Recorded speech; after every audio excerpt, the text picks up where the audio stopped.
नेता प्रतिपक्ष तेजस्वी यादव के आरजेडी के पार्लियामेंट्री बोर्ड की बैठक में शामिल न होने और लंदन चले जाने के बाद बयानबाजियों का दौर शुरू हो गया है। बता दें कि कल पार्लियामेंट्री बोर्ड की बैठक थी जिसमें तेजस्वी यादव शामिल नहीं हुए, जिसके बाद जेडीयू के संसदीय बोर्ड के अध्यक्ष उपेंद्र कुशवाहा ने तंज कसा, कहा कि आरजेडी सरपुटौल में ही खत्म हो जाएगी।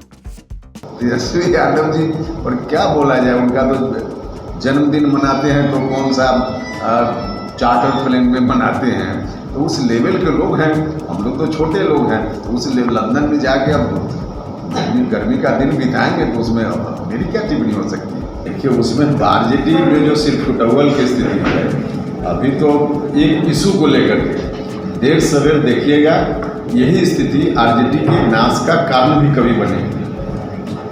इंतजार कीजिए, समय आएगा कि इसी सिल्क टॉवल की स्थिति के कारण आरजेडी का नाश भी होगा। हाँ, उसमें समय लग सकता है, 2 महीना लगे, 6 महीना लगे, हम कोई उस रूप में समय की भविष्यवाणी नहीं कर रहे हैं, लेकिन आरजेडी के नाश का कारण अंततः यही बनेगा। लिफाफों के बारे में सवाल पूछे जाने पर जगदानंद सिंह ने कहा कि लिफाफे में बिहार के बदलाव की बात थी। तेजस्वी यादव ने बिहार के नेतृत्व की क्षमता है, आने वाले दिनों में तेजस्वी बिहार के मुख्यमंत्री हैं। बिहार की जनता ने तेजस्वी का नेतृत्व स्वीकार किया है। लोग कागज देखते हैं कि कितना क्लास पास है। राजनीति जनता के विश्वास का विश्वविद्यालय है। जगदानंद सिंह ने कहा कि तेजस्वी की कागज की बात करते हैं, अगर कर्पूरी ठाकुर के समाजवाद की जिम्मेदारी नौजवान के हाथ में होगी तभी आगे बढ़ेगी। बहुत प्रसन्नता है कि दुश्मन ऐसा ही होना चाहिए, उपेंद्र जी जैसा, अर्थात बिहार को आरजेडी बचाएगा और तेजस्वी को नेता जो आज हमारे प्रतिपक्ष हैं उन्हीं के नेतृत्व में बिहार को चलना चाहिए। अब तो उपेंद्र के समझ में आ गए, कम से कम कुर्सी छोड़ कर हटे, नीतीश कुमार हटे, बिहार को बचाने आदमी व्यक्ति का नाम है तेजस्वी। पर जिस तरह से कल सर पार्लियामेंट्री बोर्ड की बैठक चल रही थी, उस वक्त आप भी अचानक निकल गए। एक बात तुम लोग भूल जाते हो, तुम लोग दिन भर बैठे रहते हो कि कई काम करते हो। बोलो, मैं सुनो, बिहार का नेता प्रतिपक्ष है और बिहार राष्ट्रीय जनता दल का अध्यक्ष। अनेक काम करने पड़ते हैं, सारा इंतजाम सब चीज यहाँ से किया हुआ है, लेकिन क्या एक ही काम है कि और काम है? अनेक काम है। किसी दिन जानोगे वो क्या कर रहे थे, किसी दिन जानो कि मैं क्या कर रहा था। कल जाने वाले थे बाहर, अनेक सहयोग की चर्चा हम लोग के बीच में बाकी थी। कोई राष्ट्रीय जनता दल में जो थोड़ा सा विभेद दे रहा है, मैं उसको मूर्ख कह रहा हूँ। तेजस्वी नेता हैं, तेजस्वी नेता रहेंगे, आरजेडी में किसी तरह की परेशानी नहीं है। इसलिए जो आरजेडी के बारे में अच्छी राय रखते हैं, मैं उनके प्रति शुभकामना उपेंद्र जी के करता हूँ कि बात समझ में तो आया आपको। पर तेजस्वी यादव भी सर कल पटना पहुंचे थे काफी दिनों के, कल तेजस्वी यादव भी काफी दिनों के बाद पटना पहुंचे थे और पर राजद कार्यालय नहीं पहुंचे। तो समझ लो कई दिन के बाद आए थे और जाना था शाम को, आए थे दोपहर में, शाम को जाना था 5-7 दिनों के। भारत की तरफ से भविष्य के भारत की चर्चा करने Tejashwi now only not leader of the state, is the leader of the national politics. वो काम मेरा हल्का है क्या? उस पर डिस्कशन नहीं होंगे क्या? 5 घंटे लगे कल डिस्कशन में,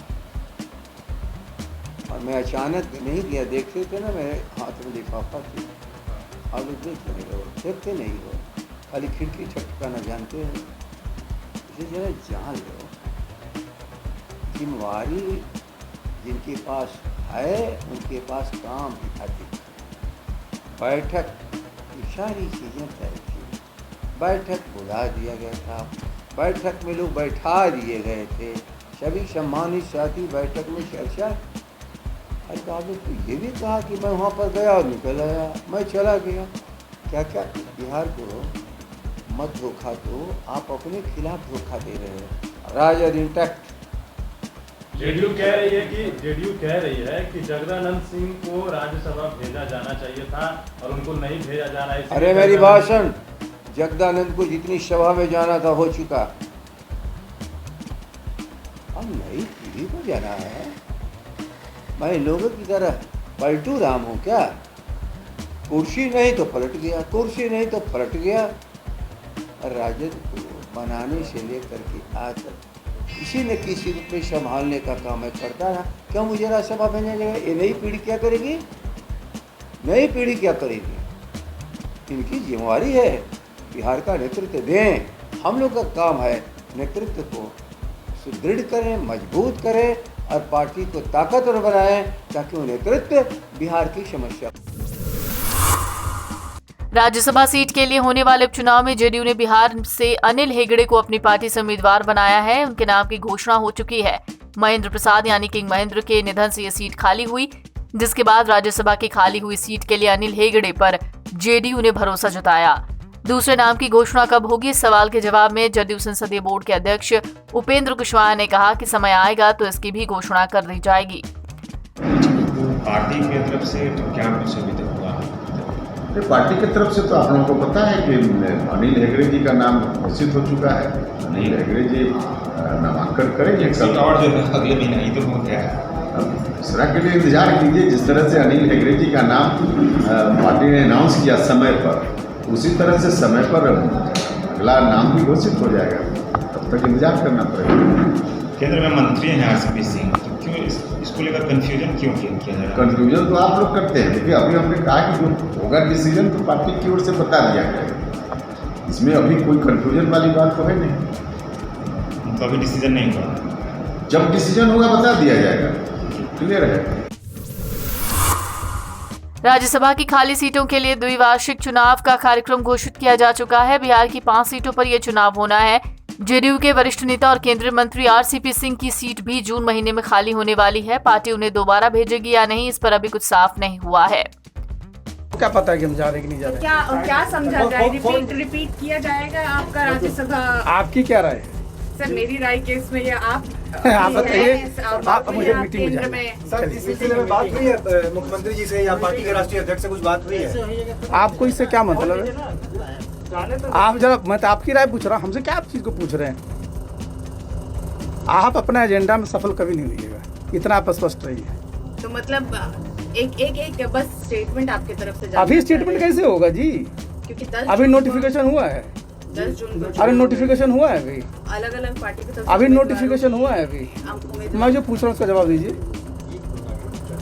चुनाव अरे नोटिफिकेशन हुआ है अभी, चुनाव का नोटिफिकेशन तो आ गया है। अभी डेट का नहीं हुआ नहीं है। सर, 10 जून को है। अरे आप लोग देखो, मीडिया के लोग हो, नहीं, चुनाव आयोग की तरफ 24 तारीख को आएगा वो। चलिए चुनाव आयोग के तरफ। अरे मैंने बताया ना कि 24 तारीख को आएगा। चलिए ना आप लोग। 24 तारीख को क्या आएगा सर? 24 तारीख से नॉमिनेशन शुरू होता है जी, तब प्रक्रिया शुरू होती तो है। क्या पार्टी की तरफ से कुछ अभी तक तय किया गया है? आपको भेजा जाएगा, क्योंकि आप भी बिहार से हैं, तो हम लोग प्रस्ताव करेंगे कि आपको भेज दिया आपके ही तरफ के। सर क्या माना जाए? फिर से रिपीट हो रहे हैं आप। आपको भेजा जाएगा, मैंने बता दिया ना। सर, लेकिन उम्मीद ये जताई जा रही है जो पटना में। अरे आप ही को भेजा जाएगा, मैंने बता दिया जी। पटना में आप लोग इस गर्मी में इतने परेशान हो, आप ही को भेजा जाएगा। बिहार के आरा में एक जमीन विवाद का फैसला 108 साल बाद आया। फैसला आने के बाद परिवार के लोगों में खुशी का माहौल है। सभी ने कोर्ट का धन्यवाद दिया है। दरअसल 1914 में पहली बार 9 एकड़ जमीन को लेकर मामला दर्ज हुआ था। ये जमीन कोइलवर बबुरा रोड पर है। इस दौरान देश अंग्रेजों के गुलामी में जकड़ा हुआ था। साल 1947 में देश आजाद हुआ, संविधान का भी निर्माण हो गया, लेकिन इस केस का फैसला नहीं आ सका। लेकिन 108 सालों बाद आरा सिविल कोर्ट ने इस मुकदमे पर फैसला सुनाया है। ये केस देश के लंबे केसों में से एक माना जा रहा है। 100 साल से ज़्यादा केस का डिसीजन आया है। हाँ है। क्या कहेंगे इस पर? हम लोग तो बहुत खुश हैं, इसलिए कि हमारे पूर्वज इसको लड़ते रहे। हम लोग तक आज चौथा पीढ़ी हम लड़ रहे हैं।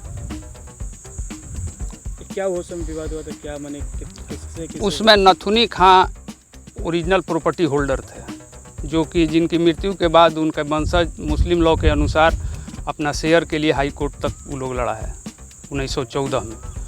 और वहाँ से फिर जब ये लोग का डिसाइड हो गया तो उसके बाद ये लोग पाकिस्तान पूरे लोग पाकिस्तान जाने लगे। तो हमारे गांव के एक परिवार थे, सोलंकी परिवार, वो लोग उनकी पत्नी से, नथुनी खां की पत्नी जीवित थी, उनकी पत्नी से वो ज़मीन को, पूरे ज़मीन को उन्होंने रजिस्ट्री करा लिया।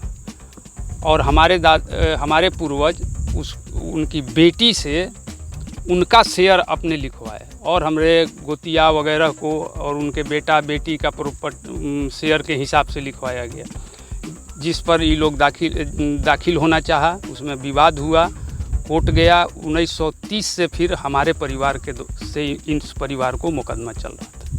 दोनों परिवार कहाँ के रहने वाले हैं?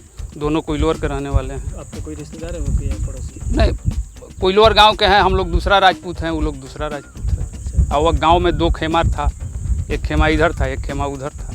इसमें कुछ हत्या भी हुई थी? नहीं, इसमें हत्या नहीं थी। सरकार उसके बाद इस ज़मीन को ही सीज कर लिया और सीज करके उस समय से नीलाम होता है, जिसका पैसा जमा होता है। इधर 10 साल से नीलामी भी बंद हो गया है, कोई लेने वाला नहीं है या खेती से लोग को इंटरेस्ट नहीं है। 100 साल हो गया आपके जो मुकदमा लड़ते हुए, आपकी 4 पीढ़ी है जी। क्या कहेंगे कोर्ट के इस?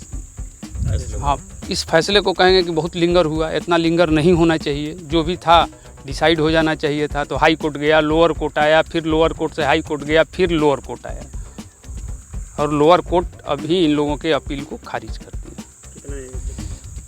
ज़मीन लगभग 9.5 एकड़ ये होता है, नीलाम होता है। कितने एकड़ का फैसला आया अभी? वो टोटल का आ गया, टोटल ज़मीन का फैसला का माने उसमें जो क्लेम है जिसका उसको बाइफरकेट हो जाएगा। क्या नाम है? था सिविल कोर्ट में जाने का नथुनी खां के सोकॉल्ड वंशज का, जिसे कि बाद में कोर्ट ने डिनाई कर दिया कि आप जा सकते हैं, लेकिन वो नहीं गए। तो लास्ट में दरबारी सिंह ने अपने शेयर को कार्व आउट करने के लिए 75/1970 टाइटल सूट किया, जिसका डिसीजन 1992 में हुआ। और जो अपोजिट पार्टी थे डिफेंडेंट, वे प्रेजेंट अपील 3692 फाइल किया, जिसका डिसीजन 11 मार्च 2022 को हुआ, जिसमें कि दरबारी सिंह के क्लेम को कोर्ट ने पुनः सही माना, सेल्डिट को सही माना और उन्होंने डायरेक्ट किया लोकल प्रशासन को और सिविल कोर्ट, लोअर कोर्ट को कि आप इसमें इमीडिएट कमिश्नर बहाल कर ज़मीन को निकालें। और लोकल प्रशासन को डायरेक्ट किया कि आप ज़मीन को इमीडिएट रिलीज़ कीजिए। इसमें मुझे यही कहना है कि हमारे लर्नेड एडीजे श्वेता सिंह ने जो मेहनत किया है, ये जुडिशियरी के लिए और वकील समाज के लिए एक बहुत बड़ा लेसन है।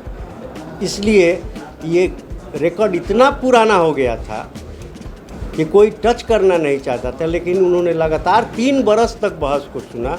कोरोना काल में भी उन्होंने समय दिया और एट लास्ट हर बिंदु पर उन्होंने ये डिसीजन दिया, जो कि बहुत ही सम्मानित डिसीजन है।